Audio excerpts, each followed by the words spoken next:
And what I want to do right now is challenge everybody to remove the quit option. There you go. It's time to remove the quit option and say, you know what? I don't know what the future holds, but Jesus is with me. God is at the bottom. I have faith for this. And everything you're believing for is on the other side of not giving up. You know, music has just been a lifesaver for me. I mentioned in my new book, I tell the story of how I went through my senior year, a deal where I had bulls from a blood situation come all over my body. Basically had to drop out of school and do homeschool my senior year. And I went from being popular to nobody and no friends. And I had bulls from the top of my head all over my body. It was the most painful, awful. I looked like a freak. I looked like my eyes would swell, my nose, my lips, my mouth, my neck, all the way down. And in those times, I would go over to my dad's church. And I had to go to school some. And at times I would wear a big coat. It was so embarrassing, so humiliating, that I would go to school, and kids can be cruel. And I would sometimes skip school because I was really broke out bad. And I would go to that church. I had a key to my dad's church. And I would get in that church and get up under the sound booth up in the balcony. They used to put the sound booth in the balcony. And I would lay under there, and I would listen to preaching and listen to music. And then I would go down and I would play my horn and play the piano. And that's where, in that one summer, through that year, it lasted for a solid year. It went from doctor to doctor. They couldn't do anything. But in that time is when I started really playing, really practicing, really applying, and really learning how to encourage myself. My ministry came to this day. When I preach, I remember that, you know, it doesn't sound like a big deal when you're 57 years old, but when you're 17 years old and you've gone from being a regular popular kid, but I look at it now, and it was one of the greatest gifts that God ever gave me, was to hide me under that sound booth for weeks and weeks and months. At the bottom. And when I preach now, to this day, my mind goes back to those moments where I felt I wouldn't go in public. I would notice lighting in a room before I would walk in it. I was so ashamed and so embarrassed. And so now when I see a kid, or when I see somebody who doesn't have the clothes, or I see somebody who, my heart instantly goes to that person, because that was me. And I thought it was a joke that God would call me to preach, because He called me right before I went through this. And I thought, I'll never stand before people. I would never come in and be on a show in the condition I was in.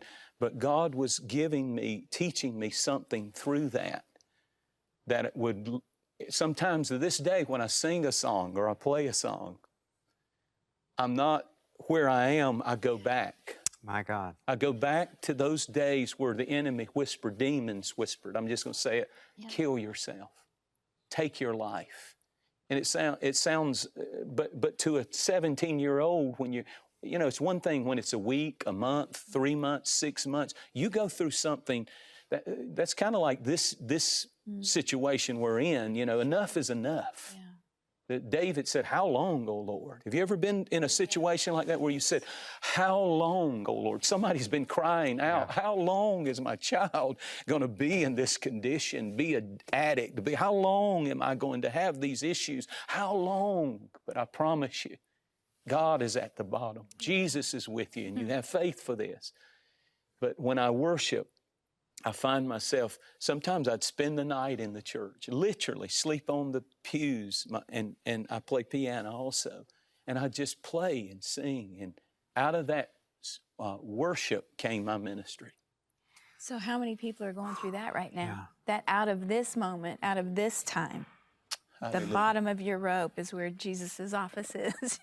You know, how many will is sparking ministry all over this People world look at right you now. two and you're a beautiful couple and all that, but they think you got a perfect life. They think that it's just showing up and doing TV and all of that, and they have no clue that I love what you started out saying, that we're all in the same situations, and we've got to learn how to just lean on Jesus, lean on the Lord. But I think what you said was so powerful is if you don't quit, you can't quit. Come on. That's what you said. He can't use a quitter, someone that just gives up. Can't give up. Because if you give up on yourself, you give up on God. Marcus Luttrell wrote a book called The Lone Survivor. I don't know if you've read it. It's pretty amazing. He's the guy that was the Navy SEAL. Yeah. And they did a movie called The Lone Survivor, and I'll sum this up, but it's really powerful because the whole first part of the book, all he does is talks about how brutal the training is to become a Navy SEAL. It actually takes months of preparation just to qualify to try out for Navy SEAL. I mean, it's months and months of strenuous things that would break almost anybody. And then comes what they call Hell Week. And it is exactly what it is. I mean, it is brutal. And this is what he says, bottom line in the book.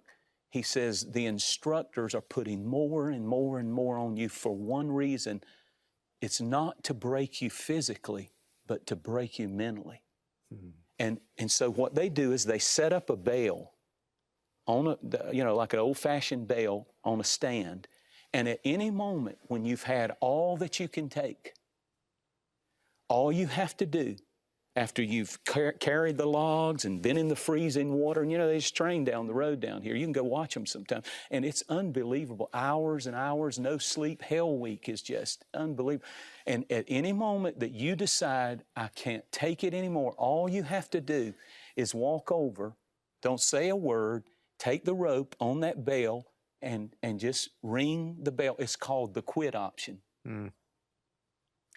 And what I want to do right now is challenge everybody to remove the quit option. There you go.